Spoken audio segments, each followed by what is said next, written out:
always you have to look on.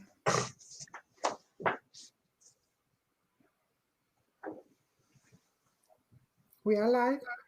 Okay. That's great. I'm just going to take away that. So welcome to Sweden, Jacob. Pleasure to be here with you. Yeah, it's so nice. And you have so many great educations. You are Reiki master. You have a master in social work degree. You are a licensed clinical social worker. You're a specialist in past life regression therapy, mindfulness, Reiki healer, hypnosis, past life. Yes, very spiritual with this social worker education. So you knew early that you was going to work with people. I saw that that you got this premonition. Yeah, if you had asked me early on as a kid what I wanted to do, it probably something revolved around sports, like a gym teacher, something like that. But as I got older, definitely the family that I was in had an impact. I grew up instead of partying on Saturday night and sleeping late on Sundays, I would volunteer, for kids with special needs. And my father ran, different programs on Sunday mornings. And I just kind of understood that this wasn't a lifestyle of hedonism or just pleasure seeking that was a part of it, but you wanted to make an impact in your own way. And there's certainly we get into like impacts of my near-death experience and how that impacted me, but certainly being born in a lifetime where I had parents who gave to those less fortunate or the needy, certainly impacted some of those decisions. So did your father have the same education as you? We had the same, we didn't go to the same schools. Wow. But he's also a social worker too. And so early on in life, I would go around and people would say, wow, you're his son. And so he had a name, he had an influence. He definitely, people knew who he was for sure. Still works full time. But sometimes now people are saying, "Oh, you're his dad. You're his dad." So it's a little bit different. But it's funny, he saw that I published a book, and he's been working on for quite some time, and so he's going to start to be working on publishing one of his own. So my hope is to one day do like a photo shoot of the two of us with our books one day. That would be pretty surreal. Yeah. So beautiful, really. And so I found you, and I found Life After Breath, and I found the book and your story. And we're going to go into the story about why it's called Life After Breath and your near-death experience. But I just want to say that it's such a beautiful language in the book, and the book is such a good energy just to have it nearby because of the language in the book, because you're using so many beautiful words. Yeah. It's funny, when you pick up a book, it looks a lot easier than it is. The amount of energy that goes into the right way that aligns with your vision, aligns with the book's potential is hard. And so there's a lot that I learned, as a writer, because you go to college and you write essays, but writing a book is a whole different ballgame. And so there's a lot, obviously, I learned. The most important thing is being able to take the reader into the story and not just telling them stuff that happened, because so many times we communicate it, we know what happens in our own head, but in a book you have to take someone there. So there's a saying as a writer, you have to show and not just tell, right? You want to take the reader in there. And so if anything else, I, with my editorial team, really try to do that as much as we can, taking people in present moment, in the story, and not most importantly, that allows the book to flow. But also the best book comes, much like the best movies, when you feel like you're actually there, right? You're taking in the moment, and it's kind of like a hypnotic trance that you're in almost. It's just you lose time and space, and you just get captured in the story.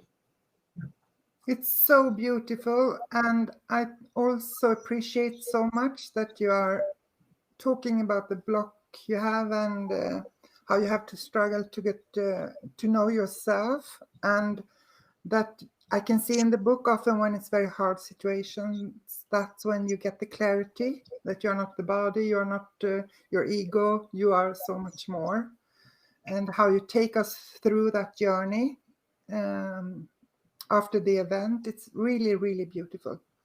So you climb up of a ladder and something happens. You're already sick. Yes, I was ill, but at the time just kind of didn't know what it was. I was diagnosed with whooping cough, which is known as pertussis, which for a child or an infant, if you don't treat that, you could suffocate and die to death if it's that. I have to translate that one moment, please. Yes. Det är alltså kikhosta som han pratar om, som man kan dö av. Yes, okay, thank you. We're good, yeah.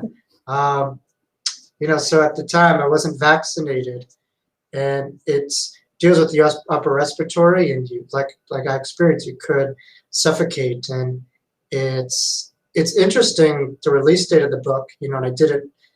I wanted to always write a book, but I decided to write it at this time because so much was happening with this other COVID virus in the upper respiratory, people suffocating, going on, ventilators and stuff like that. And, kind of what happened to me in that ladder 20 years ago. And so how do you find your life when the air is taken from you? How do you find that breath? And I really experienced, when my breath was taken away from me, that there was a breath in the body, but ultimately there was a breath inside of us that was eternal.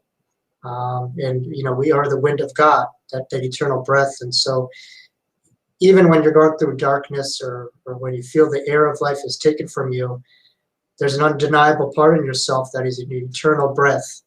And I was able to connect with that, eternity of breath, hence the title, Life After Breath, so it's a spinoff of Life After Death, right? And it's so beautiful. So I'm sorry, I'm just jumping now, but we are coming back. But is that some trauma for you today with breathing? If you get something in are you getting reminded of that?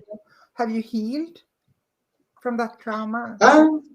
It's a good question. I mean, I know the whole experience, suffocation, was a double-edged sword. On one hand, I went through life not knowing, why I had so much anxiety, or I wanted to control every little thing. I had obsessive compulsive disorder because, in a way, when that happened, it was something that blindsided me, came out of nowhere basically, right?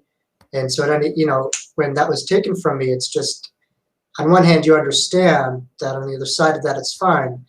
On the other hand, though, in this body, there was a traumatic insecurity of when that would happen again. And so this was on a higher basis. And so from losing some of that control, I tried to overcompensate. I tried to have more control as I can. Yeah. I would say, but the double-edged sword phenomenon is the fact that on the other side of that, I was able to remember all the events and in the euphoria that happened, through it. So I look at that memory as a gift, and obviously the more you talk about it, the more you're able to distance yourself and separate yourself, from the event and behaviors, and after effects of it. Yeah, okay. I'm sorry. I was just going to, because I know we can heal from so much, and I know we can get past many things if we do the work. So I just wanted to see if that was possible, even with losing breath. Yeah. So I'm sorry. Yeah. So you're coughing. Yeah. So I was just going up on the ladder and I suffocated. And that's when, all parts of my body, began shutting down and, weren't functioning. And kind of like when you try to start a car and the car isn't working, you kind of get outside of the car and just check the engine, check the hood, and see what's happening. And so my soul, kind of left my body and was able to kind of take a look at it, kind of what was happening, and was able to really have an understanding of the body and the different functional components, as well as my brain and what was happening. And instantaneously, the brain, due to not having oxygen, I just felt it like a large crack in my brain, like, and it was quite scary. And then after that, I detailed this in a little bit more in Life After Breath, is when everything opened up, where I left my body and I left the pain behind, and I entered euphoria of the other side. It was beyond words, and to this day, words are not for myself necessarily, but for other people. Because when you talk about all these things, they don't do it justice with what happened or what you experience.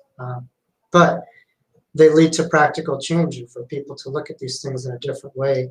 And so they're a good resource if you refine it and learn how to describe it more. I know that a little bit further in the book, you are telling the story when you left the body as a young man. Is it some coherence in these two experiences? Is it some? Can you feel that they have the same feeling in any way when you are leaving the body as an adult man here on earth and going to the other side? But is it something that is similar? Yeah. What I would say is, we are not our ages, we are not our bodies. We're a timeless soul. And so this wasn't a full experience of my age of 3 years old. This was an experience of my soul, which is eternal, which is timeless, which is limitless, which is infinite. And so I was able to really get to a deeper part of my being from losing my body. And so from losing my body and losing my sense of 3-year-old self, I was able to find myself again. And so I recognized that I wasn't just this one page of the book that I saw myself as I was kind of programmed as, but rather a massive encyclopedia with other chapters that went before this particular page, and other lifetimes and other existences. Yeah, that was so interesting, that you could go through other existences, and also Atlantis, that you could jump. No time, no space, everything at once. Yeah. Well, it's interesting. A lot of people will ask me to pinpoint the other side and describe it bullet points. And sure, I could give my own descriptives of what I experienced, but to have the full, to say that I experienced it all, I can't say that I experienced my own experience with the other side. But what I would say is, the infinite is not finite. The infinite is unlimited. And so there's no time, there's no front, back, sideways, it's all unlimited. It's eternal. And so I experienced a dimension of it, but I also understood that glimpse was just the beginning of eternity. Can you feel that eternal energy still? Yeah, I'm able to go back into it. And I do think we are all able to. I made a post the other day. A lot of people will feel uplifted, but they also will feel quite left out when they hear near-death experience or talk about their experiences, because they feel, oh, it's so easy for you to talk about these things, but I don't have those things. I don't, and so what I would say to them is, what I experience in near-death experience, it might not be full throttle that you cross over and all that stuff, but there's an undeniable part of you that you connect to this part, this inner part. Some will call the still waters or the 0 point. Within meditation, we get past thought, we get past emotion, and we go into just our own being. And, when you connect to that, there's a part of you that just knows that part that you connect to, you can't imagine a world without. You can't take that from you. It's not in your body. It's this subtle energy on the depths of your being that can never be taken from you. It's you. And you just know that that part of you isn't comprised by the body. It's The just struggle temporarily is stored. really earthly. It's really, the struggle is really from here. It's from the body. Yeah. Yeah. Yeah. Yes. And the body,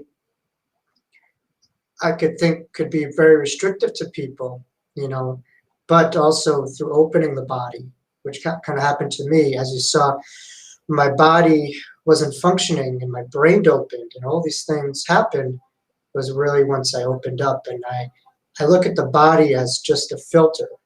It's a means to an end, not an ends to a mean. It's just a filter of ourselves. It's not truly who we are. We're just temporarily in this. And I think the more that people see themselves that way, the more easily they're able to live a different life. Because when you see yourself as a body, you could look at that as something that separates you from your skin color to socioeconomic, financial status, and all these things. And all that is based off of the self-perception of yourself as this body and as this ego. And once you see yourself as this once you make the invisible visible of your inner part of yourself, that's a great connecting point with yourself and others. And I think it's very great when you meditate because you come really close to the source. And I was trying to explain that for my students now, how I see it. I think we come from the source, love, and we come here and we have some who takes care of us. Some are good, some are not good. And then we get the responsibility for ourselves. We move away from the people who had to feed us and so on, and whatever nourishment they gave us. And then you have to start all over to take the responsibility to go back to source, to go back to where you come from, to find the way back again. And it's absolutely possible, I think. Yeah. Well, that foundation is very important. Early on in life, it's taken from us. We start to believe that we are a blank slate. We forget all these things. And part of it is we are dependent on our caregivers physically. But at the end of the day, it doesn't mean that they're better than us. It doesn't mean that they're superior than us. It just means that they have more experience in this body in this time frame. But regarding maturation in the souls, it's a whole different ballgame. You could be a child, but you could be a much older spirit and more evolved than a parent. And so it's just interesting. But I think a lot of people, they'll abandon that part of themselves and they start to believe that they are this blank slate. They are to be dependent. We are to put our power into something that we see greater than ourselves. And so I think that acts as a big barrier with truth and empowerment, within, our backgrounds. It doesn't justify that we're in that position. We always have free will, but it could act as a background. And the one word that I always think with people and this practice is that it's very empowering. It gives you the power to recognize that all these things that you're looking for, you don't have to go far away from. It's all there, right in the depths of your own heart. But we've learned not to trust that. We learned that we're not good enough to have that. We've learned that someone else has that or something else. And we just become so dependent on everything but ourselves. And so this really, as you said, is a practice of coming back to that strong foundation of yourself, your connectivity to the world around you, and infinite wisdom, that a lot of people have stored away, in the filing cabinet. Yeah, yes, and I have that in different parts of my life, and I'm just a very strong believer right now. So I'm in a very good place, and I think that's because I've been through a lot. So now I know that I'm coming out on the other side every time. So I have this protection. I have this belief that I can trust. So I can really be focused on meditating and doing what I'm meant to be and pushing forward and so on. So I want to ask you, because you are writing when you're coming to the other side, you're writing about angels, cherubs, guides. Right. What's the difference? Yeah, you know, what I would say, and this is just from my firsthand experience, the angels that I saw, you know, in front of me that are right here, uh, they have a lot less human characteristics, or I look at them as more macro, right? The bigger scale, versus the spirit guides have a lot more human understanding. They're a lot more tuned in to the individual. They're contracted to kind of view itself, so they're more personal. Where, you know, the angels, yes, you're connected to them, but they're more concerned about the bigger picture, and they have less kind of individuated identities. They're more collectively just kind of uniformal. And so looking at them, it was almost kind of like when you watch like a cartoon of minions or something like that. They're all basically the same. You know, they weren't uniquely Yeah. different. Whereas my spirit guides, they had distinct colors, distinct faces, distinct names, very, very distinct. And so I look at, you know, from that experience, I just learned that all these things are not far out there as we think. We have this realm, but you just turn the knob and the dial a little bit, right? A little bit of a higher frequency. It is all there in a filter, right, overlaying this reality. And so when people ask me, is heaven far away? I said, yes and no. Because to say that it's close would mean that it's finite. It's a certain particular place, right? You know, it means that it's measurable. It's unmeasurable. It's could feel like a million miles away without possible end, or it could feel right here. You know, there's no totality of it all. So how can we use, is that the right word, our guides? How are they connecting to us, and how can we connect to them, and in what way can we have a conversation to them? Oh yes, you know, they are communicating all the time. We just don't know it. And, you know, as is, you know, in a way God, as is our higher self. What I would say is the issue that people have with guides is first and foremost the fact that they don't feel worthy of it, right? Because to feel worthy, people feel unworthy to be in a relationship. That why should the person spend so much time and investment in myself? And they worry about that. So if we have people with self-esteem issues with relationships, imagine what they would feel like with an angel or a guide. They would feel, why are they wasting my time? And on social media, a lot of people will just make jokes about themselves, like their guides drinking and smoking cigarettes, saying that I gave up on you.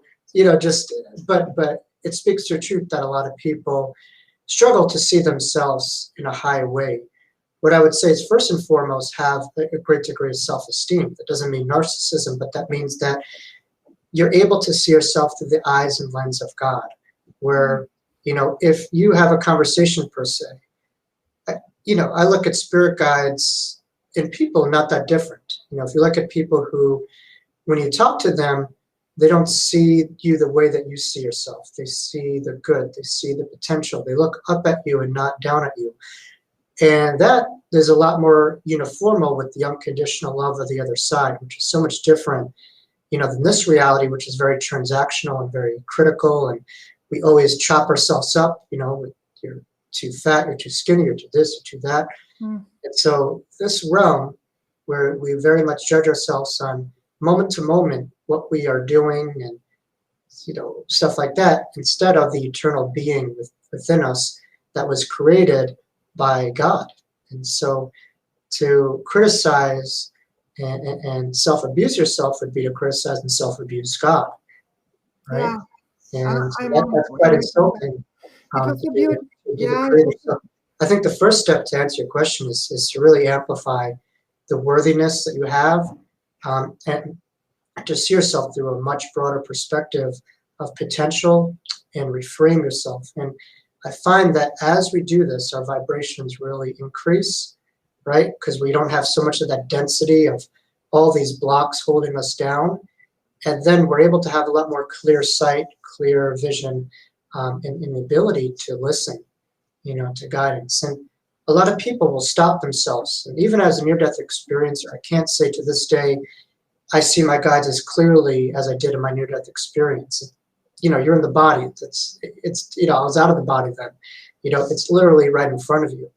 But just because it's not perfect the way that you think it or compared it to another does not disvalidate what's happening, or the fact that you're able to have trickles of connectivity in your own way, your own unique way of development with your guides. And so I think getting quiet, just kind of tuning into what you're feeling, what you're sensing, what you're hearing, what you're feeling around you, and going from there. A lot of people will stop because they have certain expectations. And I think when we connect in meditation and spirituality, it's not close-ended, it's always open-ended. We're always open to a new awakening, a new understanding. And that keeps life very much alive and exciting. Death is when we know it all, and it stops at that point. There's no potential for it to go past that. So this is infinite awareness of observation, of consciousness. Of consciousness, yes. You talk about that a lot. We need that. It's another consciousness that we have if we open up. Mm-hmm. Oh yeah. And what's hard is when I teach classes, when I have students, a lot of people will, and I did this myself at a time when I was younger, will look at opening up as if they're going into a gym. And so they'll muscle so hard, they'll try to do all these things. And that's how we're taught in this world, right? To be something great, we have to change something, we have to become something. What I would say really to connect is, you don't have to do those things. We have to reduce all these self-limiting belief systems of ourselves so we could get to the core truth. And so it's more about letting go than it is muscling ourselves to open up. I saw that it wasn't, I'm sorry, they were writing to me because it was the wrong secretess. Say that, the wrong what? Secretess. The wrong? Secretess. Privacy. That's the word you use. I'm sorry. I had the wrong, it was on privacy on Facebook. So they were asking where you were. So I'm sorry. Oh, I yes. changed that to public. I thought I had done that. I'm sorry. Yes. Oh my God. Oh, yeah. So, so is it one or two guides? I didn't understand that quite. Yeah, I mean, in my experience, what I would say is everyone's got multiple guides, but there's like a core guides that you have. There's animal guides, there's different guides I'm sure we pick up in lifetimes. For instance, recently I connected to a Native American guide, that came to me. But these were two guides that were here before my body was born. And so they're at the core, my core guides. There's a male and female entity. Upon seeing them, I knew instantaneously their names, everything about them. And, I still connected them, but not on that level, and, I'm still a work in progress, and I'm still trying to put back some of those pieces, because when you have a near-death experience, there's a lot that you retain. But the exciting part is, there's a lot more that you could bring back from it too. So it's not just one experience in the past, it's an experience that you had that you could begin to unravel and process, throughout your life and connect to in different ways, and get back some of the information that might be a little bit blocked. So, what I remember what I remember, but I can't say that there's some things about it that still to this day, there's a blockage for whatever reason. And a lot of near-death experiencers talk about that, but, other stuff is clear as crystal. It's right there, that I speak about in my book. But usually, on average, we have one or two guides, primary guides, chief guides that help us long before we come into these bodies, and they help us out in the charting phase of life before we get here, of the life blueprint of different lessons and different paths that we're going to go on, and where to live and what family to choose. And so I look at this lifetime as not an individual pursuit, but rather very much a team effort. And what I've learned is people struggle when they get very individualistic, when they get too self-reliant on themselves. And, because at the end of the day, let's say you're going through a struggle, all we see is that struggle and we feel that that's it. We don't have enough capacity to put trust in the intelligence far greater than our own judgments, our own fears, our own reactions to that. particular circumstance. And so I really learned to put a lot more trust in principles of faith over fear, and to trust in the intelligence of the design of life rather than myself who's just painting it. You talk very beautiful about your aunt sale, or how do you pronounce it? My aunt? Yeah. Yeah, because I thought you said the term fiance, and I'm like, geez, I'm not engaged just yet. Maybe you're giving me a sign. Maybe it's a sign. Maybe. Yeah. But trust me, we will know when that day comes. You can write a whole book on that one. Yeah. Oh, that would be so great. But I know, yes, my aunt. Actually, a couple of years ago, around a week or two ago, was when she passed away. Ironically, the medium that I mentioned that connected to her in the book, and I'll talk about the story a little bit, just passed away around a week or two ago. So, it's interesting that you're bringing that up with her. But she was definitely a mentor. She was definitely an angel. And like I said, within Life After Breath, there's all these people that we're connected to before this lifetime, but we continually evolve our dynamics with people in this lifetime, and then we add like all these new guides, all these new connections, or we just refine, different connections from previous lifetimes and progress them. But she was definitely an aunt. I mean, she helped me in every which way to learn how to write, to learn, how to have confidence in myself. And like I said before, that's what we're here to do. We're here to look at people through the eyes and lens of those in the spirit realm, where we see the potential and not the pathology. And we see people through a couple steps down the road versus like the face value stuff. Because those in the spirit realm, they don't see us, here where we are today. They see us 20,000 steps away, and they, that's why they trust us. Otherwise, we wouldn't be born here if we weren't meant to have an impact. But if you ever heard the song Feliz Navidad, you ever hear of it, that song? So my aunt was actually a teacher for the man who made that song. I forget his name. Is it Santana? I forget his name. Carlos Santana, is it? Is it? No. Yeah. No. Carlos Feliciano, right? Feliciano, something like that. But she actually was his teacher back in the day. And she specialized in assisting the visually impaired and those who were blind. And that was very symbolic of the life that she lived, where people who, like myself, couldn't see, past the struggle, or, at times had that connection lost, she was able to help the blind to see, literally and metaphorically. And did she have that upbringing herself, or did she? No, like myself. Oh, that's so interesting. We come. Both did that journey. Oh my God. Right, we come from traditional families, and Holocaust survivors and people who fled, Europe after the war. So, she grew up very traditional, but she was very different. She was the only one of her three sisters to go all the way to University of Michigan and living in New York. And at the time, to go to a state out of school was very rare. So she was very different. But what I loved about her, just she stuck to her guns, and she really was in tune with herself and her life's purpose. And she just wasn't a carbon copy of what she was born into. And that was the beautiful part. If we could all have that, I think we'd all be a lot more comfortable and appreciate ourselves more. I think part of the reason is we're living a lot of people's versions of how they see ourselves, and we've internalized that versus who we truly are beyond, that perception. True. You also talks about the power of words. I thought that was so beautiful, because I totally agree. Yeah. Oh my God. In this reality, at least, they're everything. We think about my near-death experience. What weight would it have if I just kept that inside of me? It would have been a nice euphoric experience for myself, but without putting into words, it has no concrete value to other people. The book itself, too.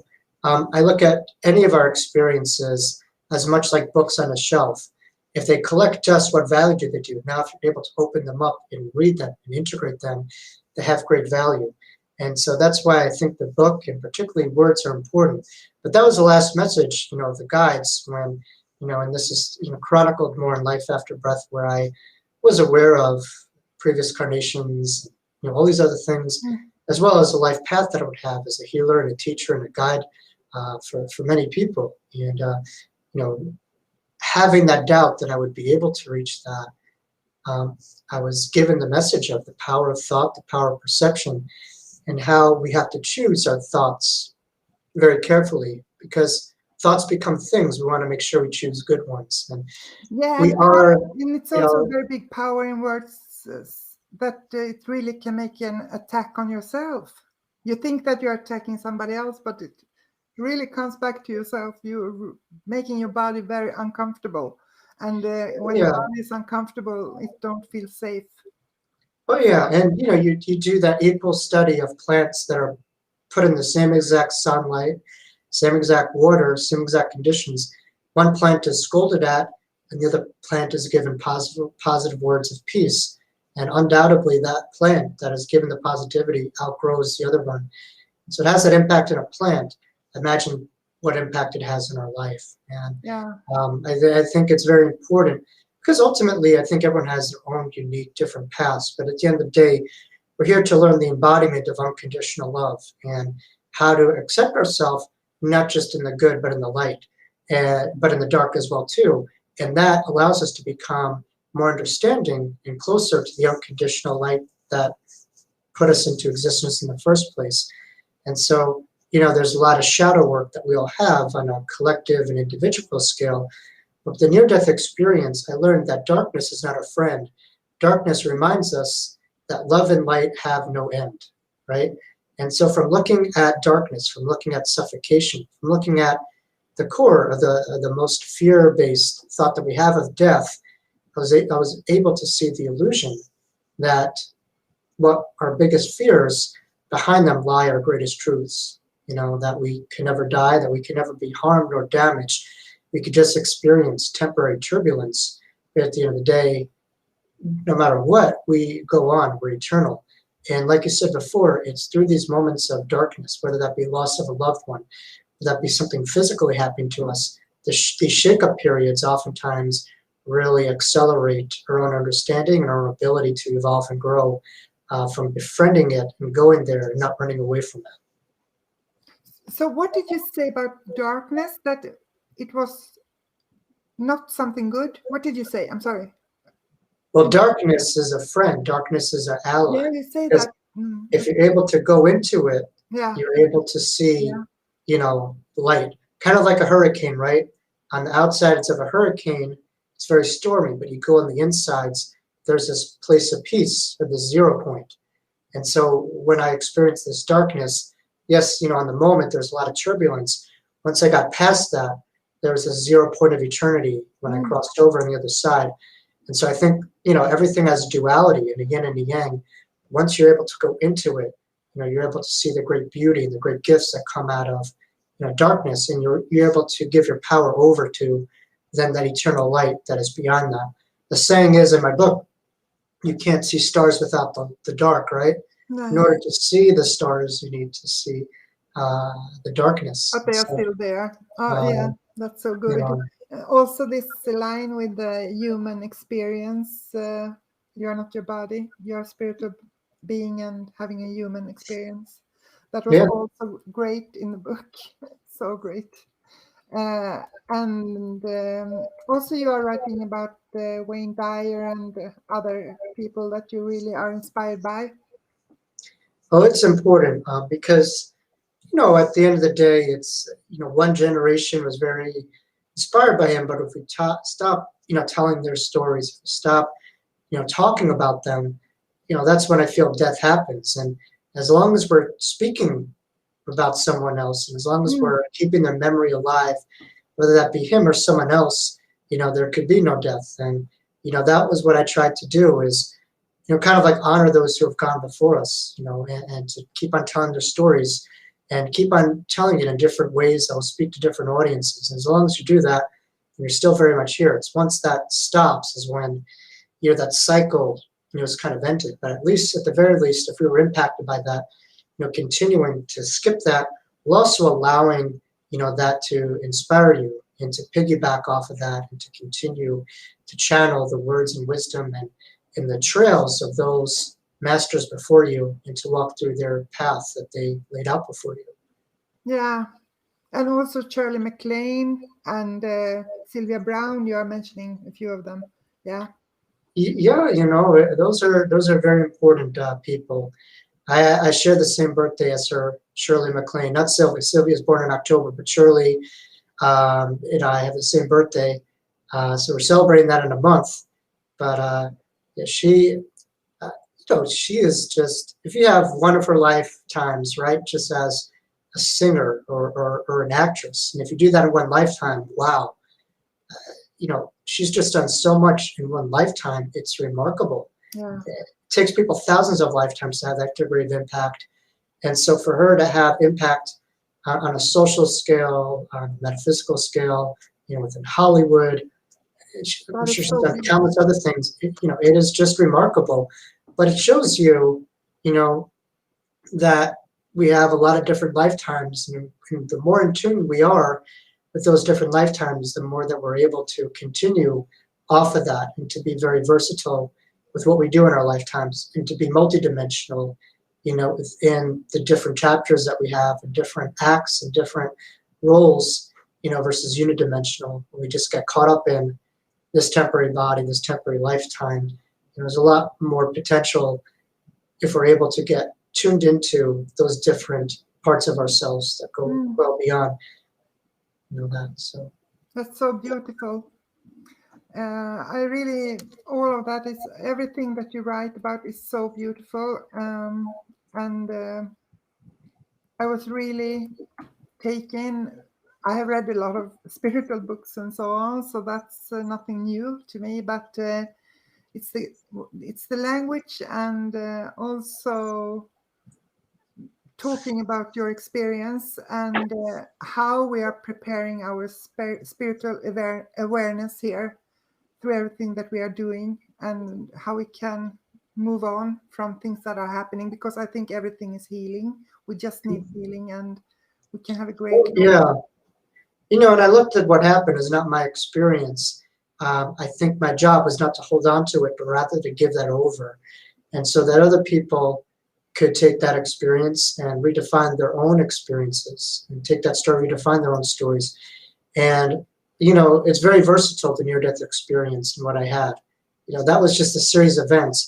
Now, what you're able to do with that is where the real work comes in, the creative power to implement it in different ways of life and how you could use that similar playbook into, these different moments. And I think on a global scale, in a way, we're all having a near-death experience, right? We were living comfortably, everything was going fine. And then a year ago today, around St. Patrick's Day, this all hit the fan.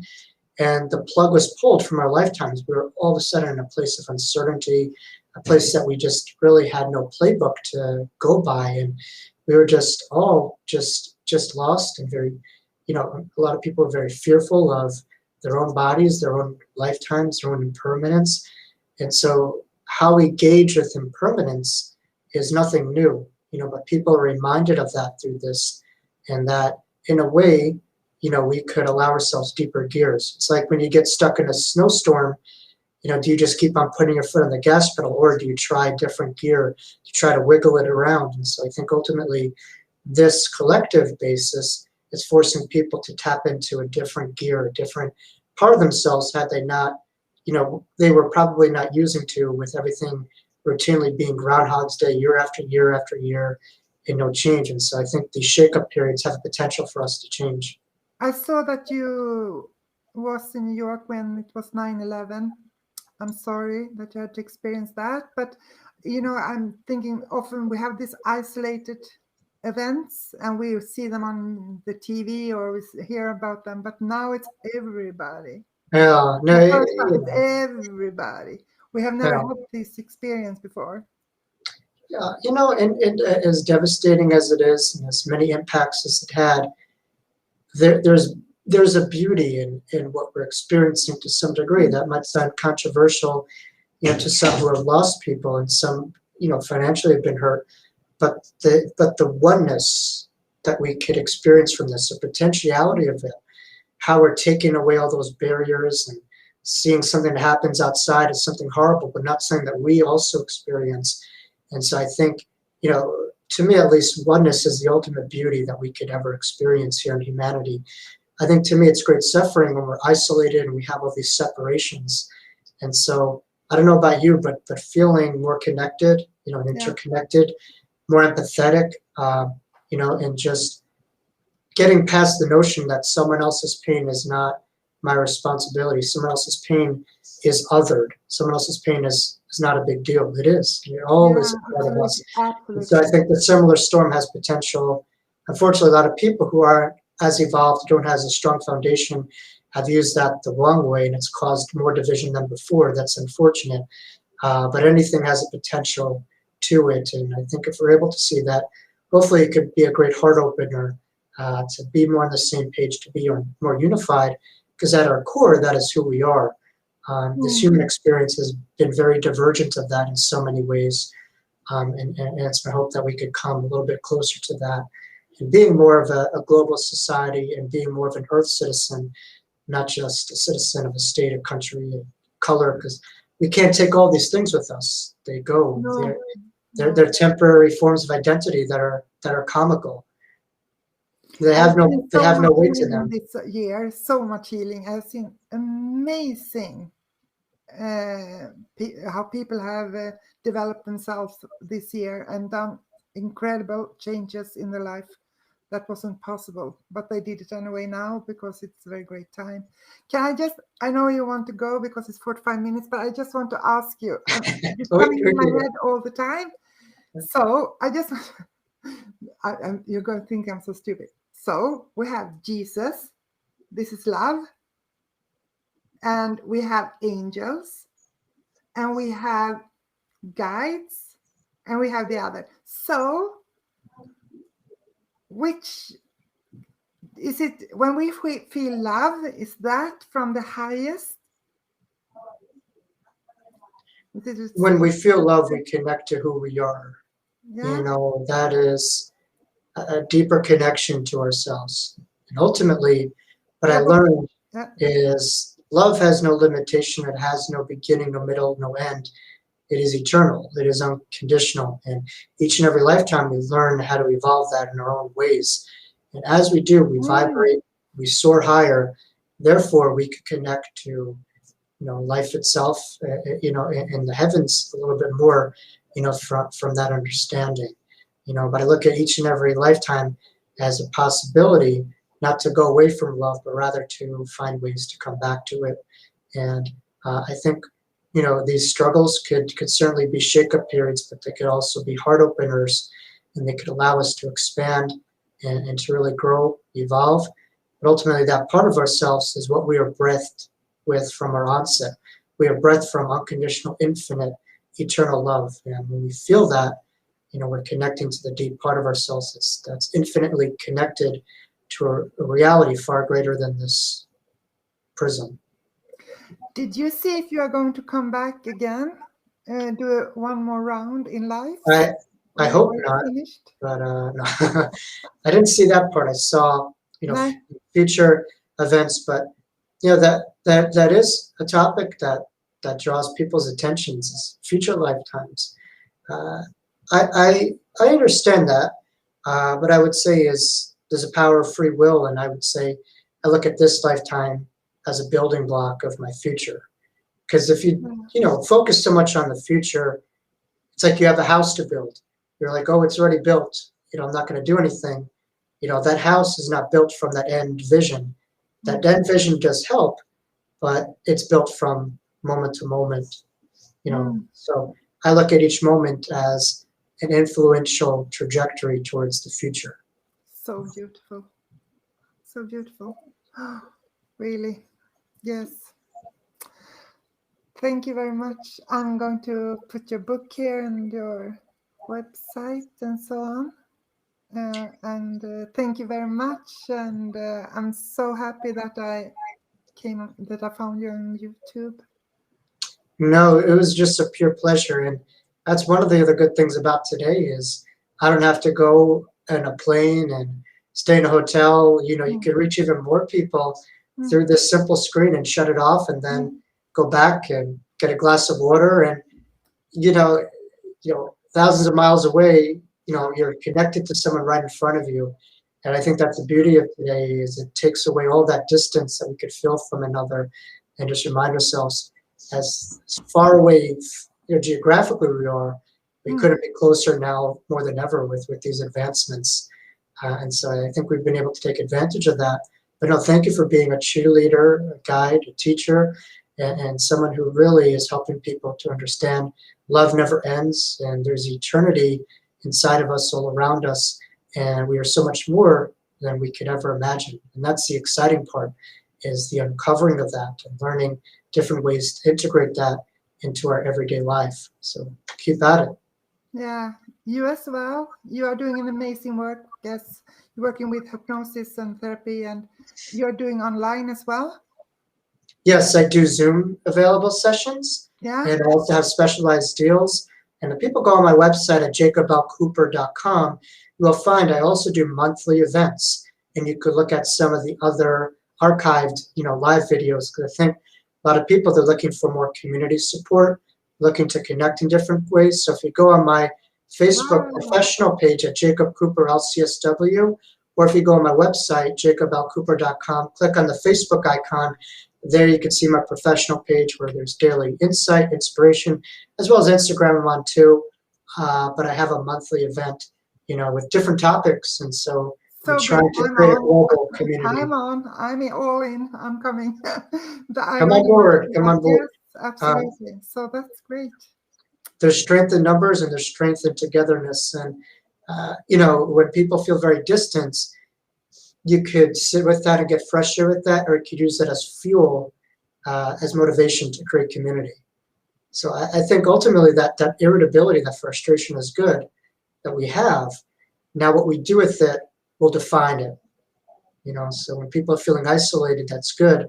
Finding ways to find different ways to connect within I that. think it's so interesting, because I think I hear much more when people are feeling bad. And I think that's really great. People are really telling, oh, I don't feel so good today. Something is wrong. I don't feel, and they're getting over it much sooner, because they're talking about it so quickly now. I think it's beautiful that you can. Yeah, no, it's nice to see transformation in front of us, and how we can come out of this the same way. You can't step in the same river twice. The river's always changing, we're changing, and so hopefully, yes, people will come through differently, and they're changing day to day. And the more better channels that we give, the more information we have, the more vibratory our words are. I think that's the seeds that we can plant for other people to be able to continue that trajectory, and have an opportunity for that. So. Yeah, that's beautiful. Really beautiful. I really need to make the body a safe place to be in, so we can be in the body and just trust in the body that we are okay. Oh yes, that's very important. There's many beautiful elements of the body. When you think about it, you decide to descend into matter for some reason. As great as eternity is, you can get bored on the other side, and I know that's happened within my lifetimes, where you're just there and it's beautiful, but you decide, to gravitate to the opposite. You decide to have all these unique experiences in different lifetimes, and and stuff that you just take so seriously, and you get lost in the game sometimes. So when you're infinite, you're eternal, you're there, right? It's everything that you ever need is ever there. But I think part of it is we go to our opposite, and we crave these different lifetimes, different experiences. That's so true. So, everything is smooth, and then suddenly you take stupid decision. You go out. Yeah, but that speaks to the soul. The soul, in a way, yes, at a core, it's peace, but it also, has a drive to it. It has a purpose to it, and so there's an engine that it has.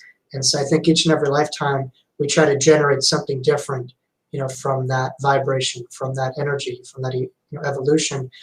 That's in this plane or somewhere else. Our desire is not to attain, but rather to really have different experiences, in unique experiences. And so to embrace this physical reality and not try to run away from it, that be food, that be love, that be dating, that be sports, embrace it. because we cross over, we tend to miss it. Yeah. we And that's tend, so we tend, beautiful as well. Don't feel guilt and so on, because but that's that's our nature. When Yeah. you're in some place, we crave a different place. We're in that place, we crave that other place. So, just embrace the ride, embrace what's in front of you, and be in the moment, because it is beautiful. It really is. If that wasn't the case, we wouldn't have fallen from heaven to come here.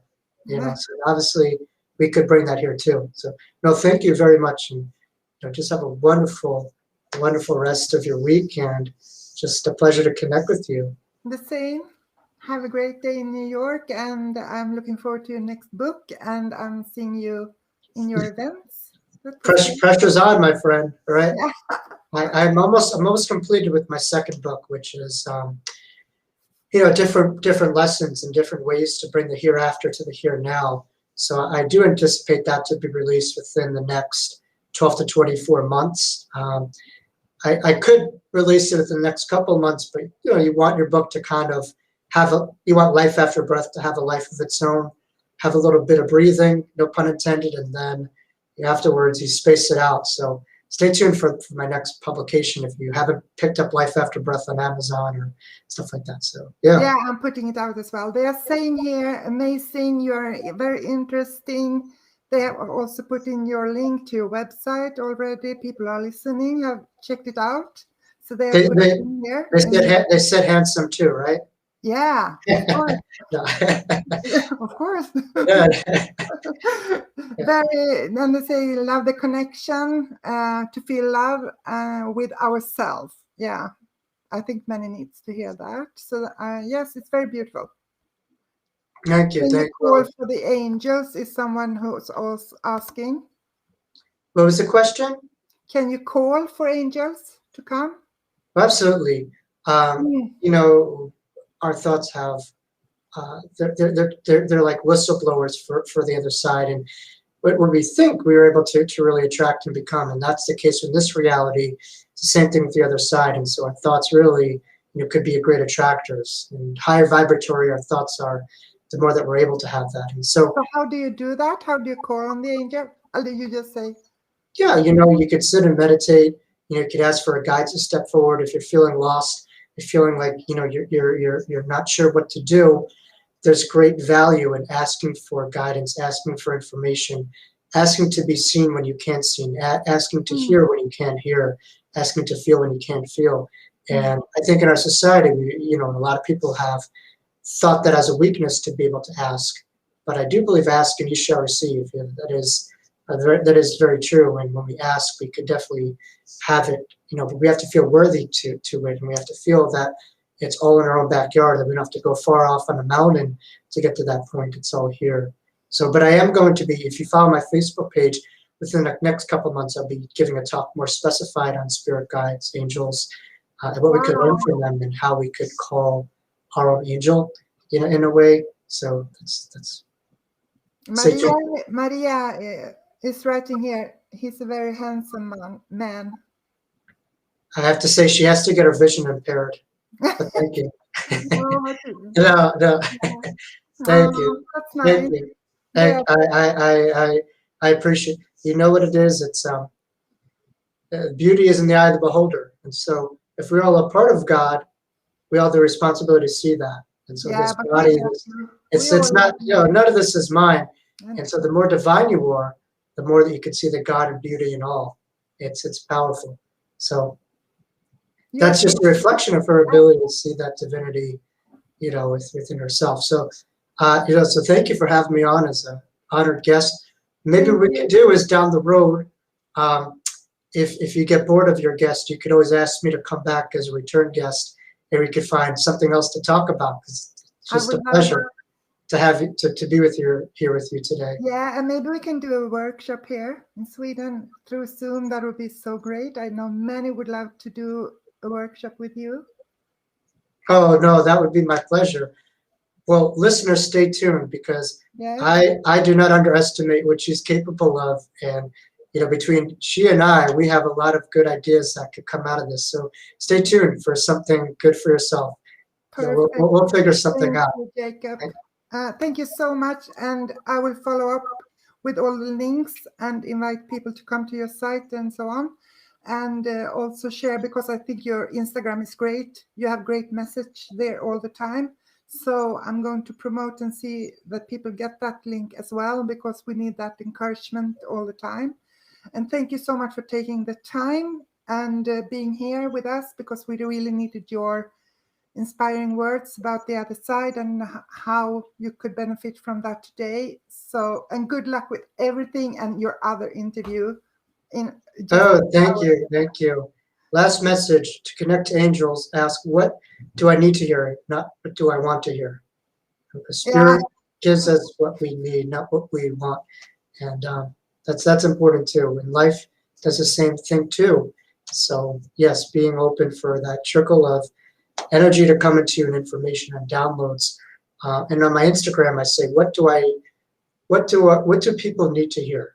I always ask that, and then eventually the mind and our spirit only works unless it's open, much like a parachute. When it's open, we connect to this infinite grid of consciousness to come trickling down, and we just the filters, we're just the messengers. And so when we try to muscle it from ourselves, we get very limited. But if we really open up ourselves to that cloud of information, it's infinite. And so that's why I try every day a different message that is channeled.